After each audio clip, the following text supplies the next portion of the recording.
Good morning. You're watching Morning Headlines with me, Vidusha Agarwal. Let us take a look at the top newspapers today. To begin with, bring ballot papers to court, count afresh, says Supreme Court. The headline is from the Indian Express.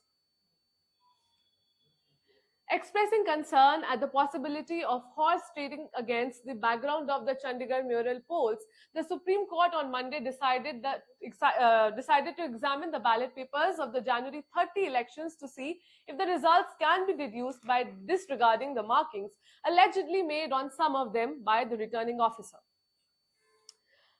A three-judge bench presided by CJI D.Y. Chandrachud and comprising Justice J.B. Pardiwala and Justice Manoj Mishra also directed that the ballot papers be produced before the Supreme Court on Tuesday and a fresh returning officer of the state who is not aligned to any political party be appointed. Taking a grim view of what transpired during the counting of votes on January 30, the Supreme Court had asked returning officer Anil Masia to appear before it. This news has been covered by the Times of India as well as the Indian Express on their front pages.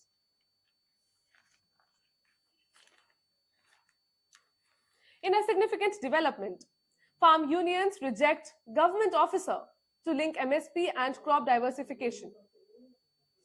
A day after the centre proposed minimum support price MSP on three pulses, maize and cotton through cooperatives, agitating Punjab protesters, leaders Monday evening rejected the offer and said they would resume their Delhi Chalo protests at 11 a.m. Wednesday to demand legal guarantee of MSP on all crops. SKM's Jagjit Singh Daliwal and KMM's Sarwan Singh Pandher reiterated their demand for a legal guarantee of MSP on 23 crops following a C2 plus 50% formula of profit over input cost. Earlier in the day, Sanyukt Kisan Morcha, which superheaded the 2020 to 2021 stir and is not a part of the Delhi Chalo call, rejected the centre's offer, saying it seeks to divert and dilute the farmers' demand for MSP. This news piece has been covered by the Indian Express on the front page.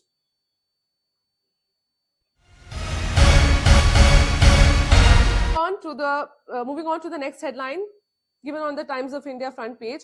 Wait for court's decision. Kejriwal tells ED, skip summons for sixth time.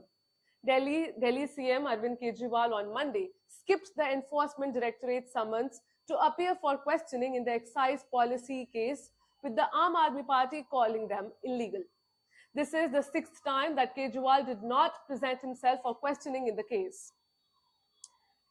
We are giving them replies as per law. Now they have filed the case. ED should have waited for the court's judgments before issuing a fresh summon, says Kejriwal. Kejriwal had been issued the latest summons on February 14, asking him to appear on February 19. He has not appeared for questioning in the excise policy matter, which is being investigated by the Central Investigation Agency on 5 prior occasions so far. The news has been covered by the Indian Express on the city page.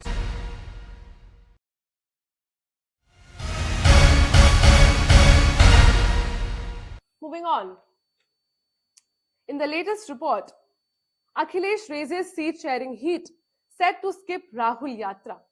Uncertainty still persists over Samajwadi Party SP chief Akhilesh Yadav's participation in Rahul Gandhi's Bharat Jodo Nyay Yatra in Uttar Pradesh, Amethi and Raebareli.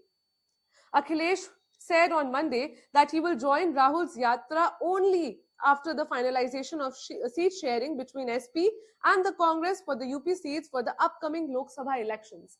Earlier this month, Akhilesh Yadav had accepted the invitation extended by the Congress President Mallikarjun Kharge and said that he will join the Yatra either in Amethi or Raebareli. This news has been covered by the Times of India on the front page as well as the Indian Express on the 6th page in the Government and Politics section.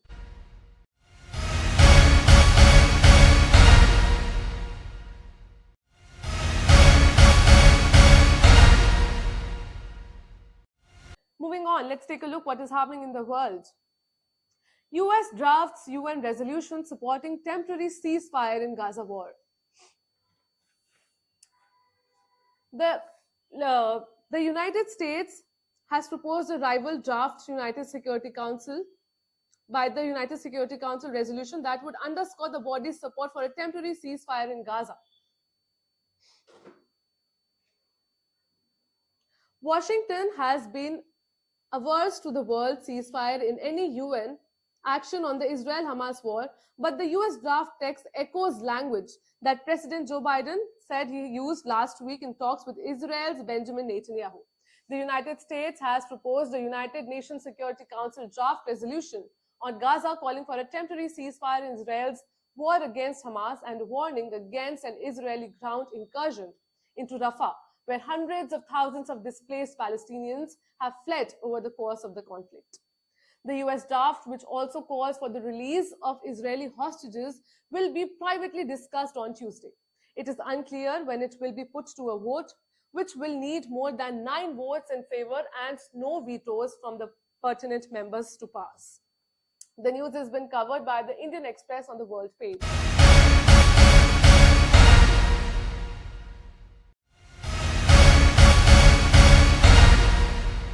Page of the Times of India. Israel discussing new limits on access to Al-Aqsa in Jerusalem. Israel will now allow Ramadan prayers at Jerusalem's Al-Aqsa Mosque during the upcoming holy month, but limits will be set according to security needs, Prime Minister Benjamin Netanyahu's office said on Monday. The office of PM Netanyahu said a decision on the matter had already been reached, without saying what it was, but decision would be made only after the government received recommendations from the security services in the coming days. Al-Aqsa, let us tell you that Al-Aqsa, one of the holiest sites in the world of Muslims, sits on a hilltop of Jerusalem's old city in a compound, also revered by Jews and the site of the temples of biblical times. The Times of India on the global page.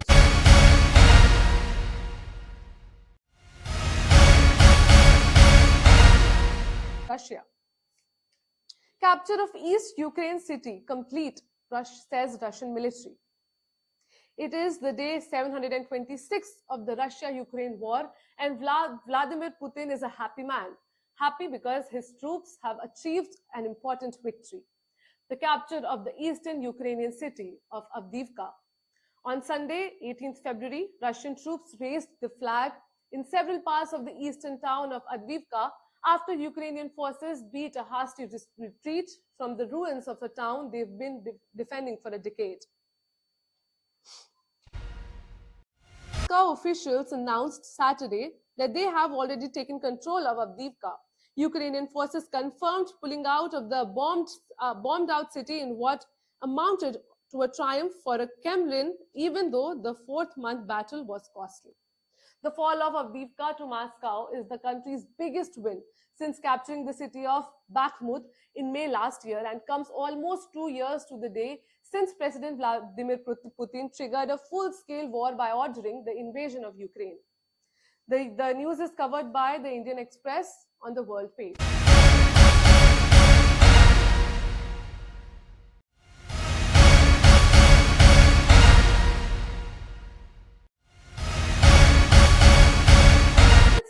Starts withdrawing old small tax demands. CBDT sets cap of rupees 1 lakh per taxpayer, includes wealth and gift taxes. In a major relief for taxpayers, the Income Tax Department has started re-emitting and extinguishing eligible old tax demands. The move is in line with what Finance Minister Nirmala Sitharaman announced in the interim budget 2024 speech earlier this month. The news is from Mumbai. Government has begun the process of extinguishment of old outstanding small income tax demands after setting a ceiling of rupees 1 lakh per taxpayer. Taxpayers can check the status of the demands by logging on to the IT portal. The government's proposal was to withdraw outstanding direct tax demands up to rupees 25,000 till 2009-10 fiscal and up rupees 10,000 for financial year 2010 to 2011 to 2014 to 2015. Last but not the least,